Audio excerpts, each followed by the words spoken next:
साथियों, आजकल बड़े बड़े उद्योगपति विवादित बयान दे रहे हैं। विवादित बयान क्या है? 90 घंटे ड्यूटी, यानी कि इस एक हफ्ता में आपको 90 घंटा ड्यूटी करना पड़ेगा, यानी 15 घंटे डेली ड्यूटी अनिवार्य। कुछ महीने पहले की बात है, इन्फोसिस के संस्थापक नारायण मूर्ति ने कर्मचारियों से 70 घंटे प्रति हफ्ते यानी 12 घंटे प्रतिदिन अनिवार्य ड्यूटी करने का सलाह दिया था। अब वो सलाह ये जो बड़े बड़े जो उद्योगपति सलाह किसको देते हैं? एक्चुअली में सरकार को सलाह देते हैं कि आप ऐसा करो। क्यों? कि सरकार यही चला रहे हैं। आप अभी कुछ दिन पहले की बात है, L&T के चेयरमैन हैं एस एन सुब्रमण्यम। इन्होंने तो 90 घंटे ड्यूटी करने के लिए हफ्ता में बात छेड़ी है।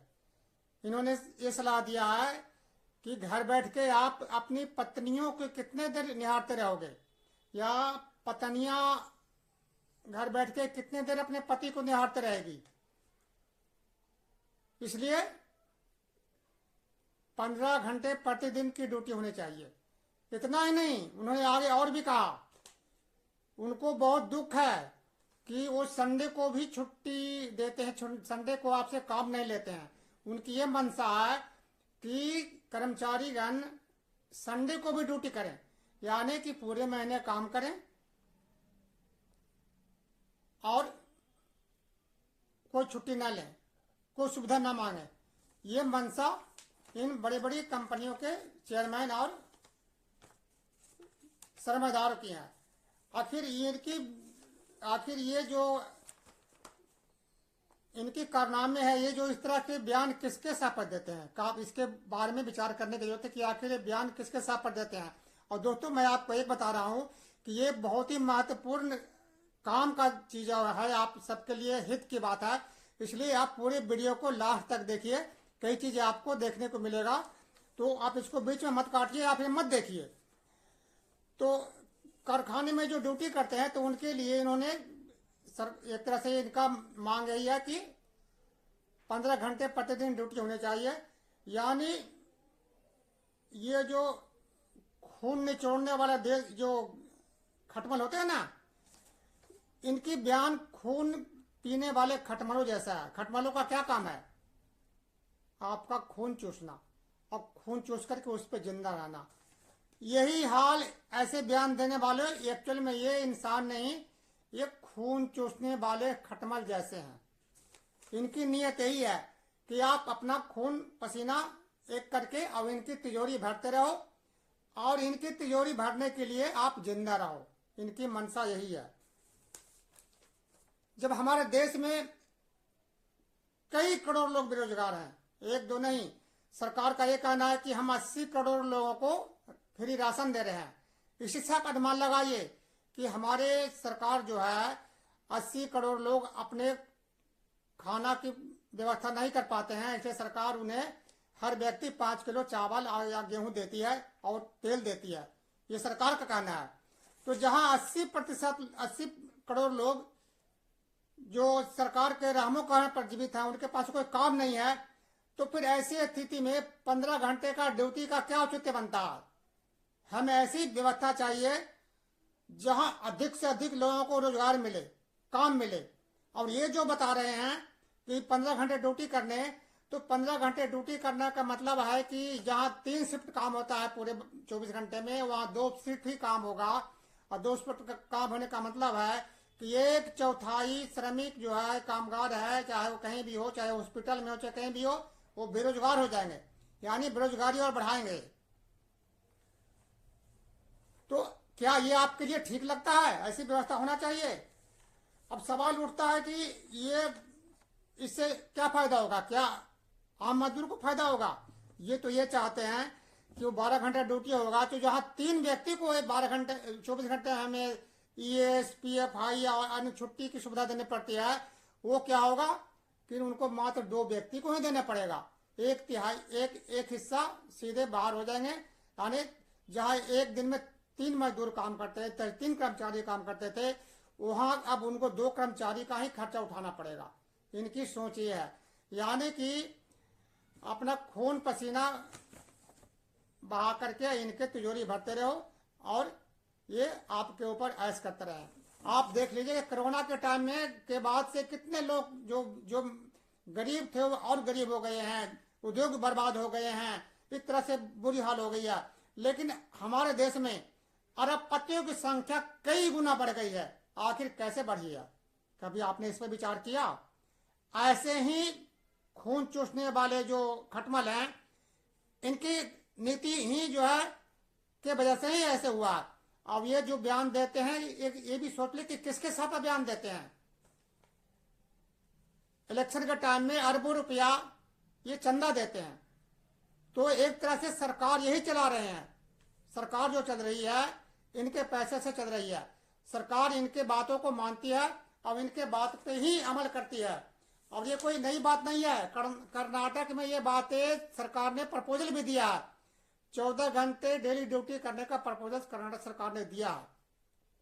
यानी इनकी ये नियत है कि घर बैठ के उनके और कोई जिम्मेदारी नहीं है। एक इंसान के घर में कई जिम्मेदारियां होती हैं। परिवार के प्रति जिम्मेदारी होती है, समाज के प्रति जिम्मेदारी होती है, देश के प्रति जिम्मेदारी होती है, उनके अपने स्वास्थ्य के प्रति जिम्मेदारी होती है। एक व्यक्ति के लिए जो स्टैंडर्ड है 8 घंटे ड्यूटी, वो भी नॉर्मल तरीके से, इस तरह से नहीं जिस तरह से मशीनों आज 8 घंटे ड्यूटी भी बहुत भारी पड़ रहा।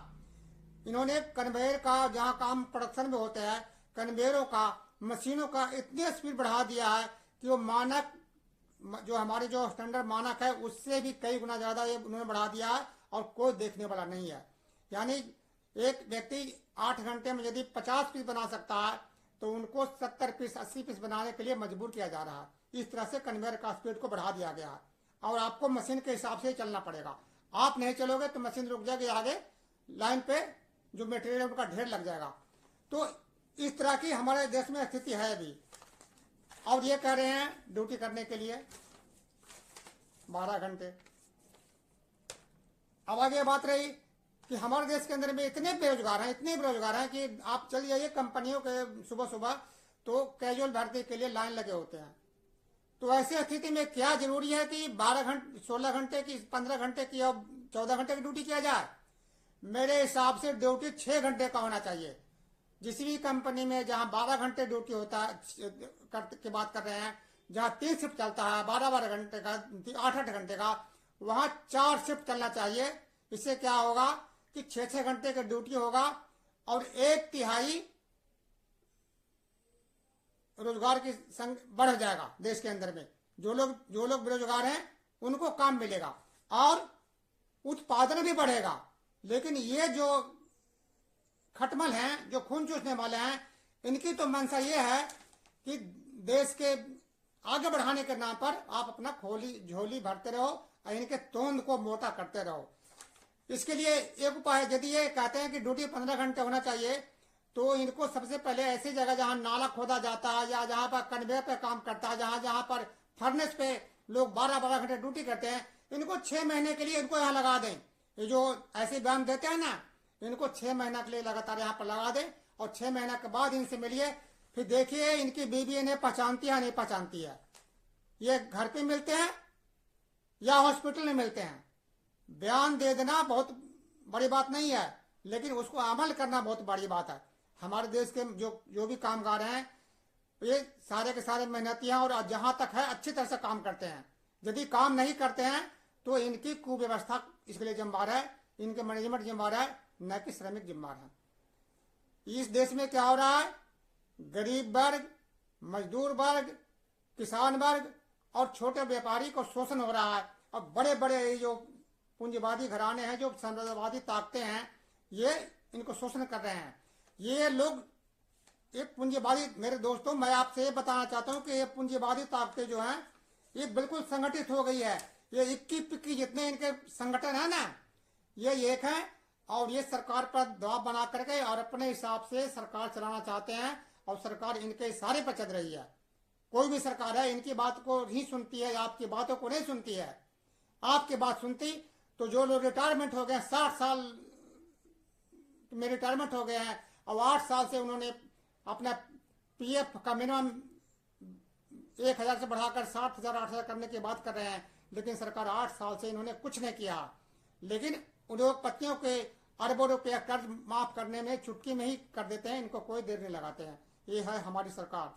तो मेरे दोस्तों, ये जो है, ये जो जितने भी कंपनियों के साम्राज्यवादी ताकतें हैं, जो इंसान के मजदूरों को शोषण करके अपनी तिजोरी को बहुत तेजी से भरना चाहते हैं, ये अब इनकी सरकार को जो है संरक्षण करती है। तो आपको धर्म के नाम पर, जाति के नाम पर, भाषा के नाम पर, क्षेत्र के नाम पर आपको जो घूटी पिलाया जा रहा है, आपको बांट करके और वोट लेकर के और अपने हित के लिए ये काम कर रहे हैं। तो जिस तरह से ये पूंजीपति वर्ग संगठित हैं, अब आप लोग को भी संगठित होने की जरूरत है। जब तक आप संगठित नहीं होंगे तब तक आपका शोषण होता रहा। कोई 12 घंटे की ड्यूटी कहेगा, कोई 14 घंटे की ड्यूटी कहेगा, तो कोई 16 घंटे की ड्यूटी कहेगा। इस तरह की जो बातें करने वाले हैं वो सिर्फ और सिर्फ कामगार वर्गों का शोषण करने वाले हैं। जो बड़ी बड़ी कंपनियां हैं, जैसे L&T हो गया, टाटा हो गया, इनमें तो जो कर्मचारी हैं उनकी तनख्वाह फिर भी ठीक है, 50,000, 60,000, 70,000 तनख्वाह। लेकिन जो वर्कशॉप में काम करते हैं, जिनकी तनख्वाह मिनिमम से भी कम है, 8,000, 9,000 में काम कर रहे हैं पूरे महीने, वो भी ड्यूटी 12 घंटे, यदि उनको 15 घंटे ड्यूटी पर लगाया जाए तो सबसे ज्यादा नुकसान तो उन्हीं को होगा। और सबसे बड़ा जो कामगार हैं जो भरे हुए हैं वो असंगठित क्षेत्र में है। यदि उनके ऊपर 15 घंटे ड्यूटी करने का दबाव होगा तो बताइए उनके क्या स्थिति होगा। आज वैसे भी जैसे कि उनके सेहत के साथ खिलवाड़ किया जा रहा है, और ये जो सरकार के संरक्षण में ये जो शोषक वर्ग हैं जो इस तरह की बातें कर रहे हैं, इसके लिए आपको संघर्ष के लिए खड़ा होना पड़ेगा। और आपको इसके लिए सब मिलकर के, जिस प्रकार से ये सारे जितने जो उद्योग संगठन है सब एक हैं। अभी सभी मजदूर संगठनों को, सभी कर्मचारियों को, सभी किसानों को, सभी शोषित वर्गों को एक होकर के और जाति, धर्म और संप्रदाय से ऊपर उठ करके, अगड़ा पिछड़ा, ये सब आपको बांटने का एक जरिया है, बांट करके और आपके ऊपर शासन कर रहे हैं। इसलिए इस स्थिति से निकलने के लिए सभी फैक्ट्री कर्मचारी, किसान, मजदूर, छोटे व्यापारी, इनको एक संगठन के नीचे आना चाहिए और ऐसे शोषणवादी तात्वों को उखाड़ कर, ऐसे शोषणवादी व्यवस्था को लागू करने वाली सरकार को उखाड़ फेंक करके और शोषण मुक्त समाज की स्थापना करने के लिए हमें आगे आना पड़ेगा। और आप आगे आओगे, आप अपने विचार से आगे बढ़ोगे तो निश्चित ही आपकी जीत होगी। इसलिए साथियों, ये वीडियो कैसा लगा, आपको अच्छा लगा है या बुरा लगा है, इस पे आप कमेंट्स करिए। और यदि इस हमारे यूट्यूब को पहली बार देख रहे हैं तो सब्सक्राइब कर दीजिए और आगे भी बढ़ाइए। और इसके आगे थोड़ा जो एकता का गीत है वो भी सुन लीजिए। जय हिंद। चेतना का रोशनी है, सच और झूठ का फर्क करना हमें भी आता है। हम दुनिया का मजदूर एक है, हम दुनिया का मजदूर एक है, एक रहेंगे। हर अन्याय, अत्याचार, शोषण के खिलाफ आवाज उठाएंगे, हर जुल्म और जबरदस्ती के खिलाफ आवाज उठाएंगे। ये जहन्नुम से जिंदगी के खिलाफ आवाज बुलंद करेंगे। पूंजीशाही, तानाशाही के खिलाफ आवाज बुलंद करेंगे। ये मुनाफाखोर शोषण व्यवस्था को जड़ से उखाड़ फेंकेंगे। हम लड़ेंगे, हम लड़ेंगे, हम जीतेंगे, जरूर लड़ेंगे, हम जरूर लड़ेंगे, हम जरूर लड़ेंगे।